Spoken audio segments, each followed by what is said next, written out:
दोस्तों,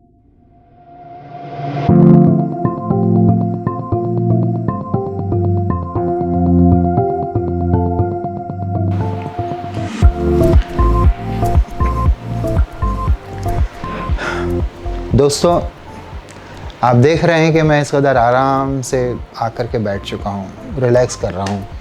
क्यों? 8 बज चुके हैं, मेरा डिनर आधा घंटा पहले ही हो चुका है। अब बिल्कुल रिलैक्स मैं यहाँ पर बैठा हुआ हूँ। आप सोच रहे होंगे कि इसका हमारे आज के टॉपिक से क्या ताल्लुक़ है। आज हम बात करेंगे डिनर की, यानी रात के खाने की।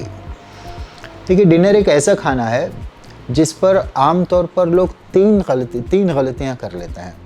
सबसे पहले इस गलती को लेते हैं जिसमें लोग रात का खाना बहुत ही हैवी खाते हैं। अक्सर आपने देखा होगा कि लोग रात में फैमिली के साथ बाहर निकलते हैं, रेस्टोरेंट्स वगैरह में जा कर के खूब हैवी फूड खाते हैं। देखिए, इंसानी जिस्म का मेटाबॉलिज़म और हज़म करने की ताकत दिन के मुकाबले में रात में थोड़ी स्लो हो जाती है। इस हालत में अगर हम लोग हैवी खाना खाते हैं या ओवर ईटिंग कर लेते हैं तो हाजमे का प्रोसेस स्लो होने की वजह से आपका मैदा इसको हज़म नहीं कर पाता। तो वो क्या करता है कि इस खाने को वो फ़ैट में तब्दील करके स्टोर कर लेता है, और फिर जब ये फ़ैट ज़्यादा जमा होने लगता है तो हमको तरह तरह की बीमारियों में मुब्तला कर देता है। जाहिर बात है कि आप ये नहीं चाहेंगे कि आप मोटे हो जाएं और बीमारियों का शिकार हों, इसलिए बेहतर होगा कि आप अपना डिनर हल्का फुल्का रखें, ग़िज़ा सादा रखें और ऐसी रखें जिसे आप आसानी से हज़म कर सकें। चलिए, अब आते हैं दूसरी गलती पर, यानी जो लोग खाना देर से खाते हैं और फिर फ़ौरन या थोड़ी देर बाद सो जाते हैं।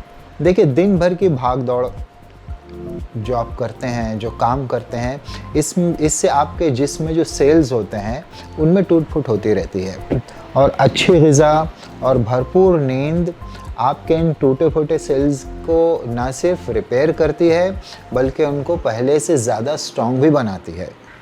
अब सवाल ये पैदा होता है कि डिनर का सही वक्त क्या होना चाहिए। कई लोग तो ये मानते हैं कि सूरज के डूबने से पहले ही आपका डिनर पूरा हो जाना चाहिए, और आप देखें कई मज़हब, कई रिलीजन्स इस बात पर एम्फेसाइज़ भी करते हैं कि सूरज डूबने से पहले आप डिनर कंप्लीट कर लें। लेकिन बहरहाल आज के ज़माने में जो हालात हैं उनको देखते हुए डिनर का बेहतरीन और आइडियल टाइम शाम को 6 बजे से लेकर 8 बजे के दरमियान होता है। अब हमारा डिस्कशन का तीसरा पॉइंट उन लोगों के बारे में है जो अपना डिनर स्किप कर देते हैं, ऐसे ही भूखे ही सो जाते हैं। ज़रा आप सोचिए, अगर आपने अपना लंच दोपहर के 1 बजे किया, उसके बाद आप डिनर स्किप कर गए, रात में ऐसे ही सो गए, सुबह उठकर सपोज़ आप 8 बजे अपना ब्रेकफास्ट करते हैं, तो सोचिए कि आपके लंच के बाद और नेक्स्ट मॉर्निंग के ब्रेकफास्ट के बीच में कितना गैप रहा। 19 घंटे, पूरे 19 घंटे। ज़रा सोचिए, दिमाग पर जोर दीजिए कि आप रोज़ाना लगातार 19 घंटे भूखे रहते हैं तो इसका असर आपके जिस्म पर क्या होगा।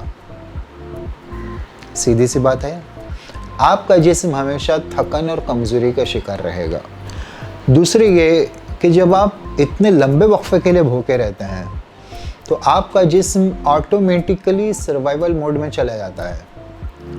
अब इस सर्वाइवल मोड से क्या होता है कि आपकी भूख बेतहाशा बढ़ जाती है, खाने की ख्वाहिश बढ़ जाती है और आप ओवर ईटिंग करने लगते हैं। और आप सब अच्छी तरह जानते हैं कि ओवर ईटिंग कितने नुकसानदेह है, इससे कितनी सारी बीमारियां पैदा होने लगती हैं। ये देखा गया है कि कुछ लोग, ख़ास तौर से लड़कियां, इसलिए भी रात का खाना छोड़ देती हैं कि उन्हें अपना वज़न घटाना होता है। लेकिन हकीकत ये है कि जितने लोग रात का खाना छोड़ देते हैं उनमें से अक्सर लोगों का वज़न बढ़ जाता है। प्रॉफेट मोहम्मद सल्लल्लाहु अलैहि वसल्लम का इरशाद है कि रात का खाना मत छोड़ो, अगर कुछ नहीं तो एक मुट्ठी भर खजूरी खा लो, लेकिन खाली पेट मत सो। इससे कमज़ोरी आती है और बुढ़ापा जल्दी आता है। तो नाज़रीन, आपने देखा कि डिनर हमारी ज़िंदगी में कितनी अहमियत रखता है उम्मीद है कि आप अपने डिनर का भरपूर ध्यान देंगे। अब मुझे इजाज़त दीजिए, अगली मर्तबा फिर मिलेंगे किसी नए टॉपिक के साथ में। तब तक के लिए अलविदा।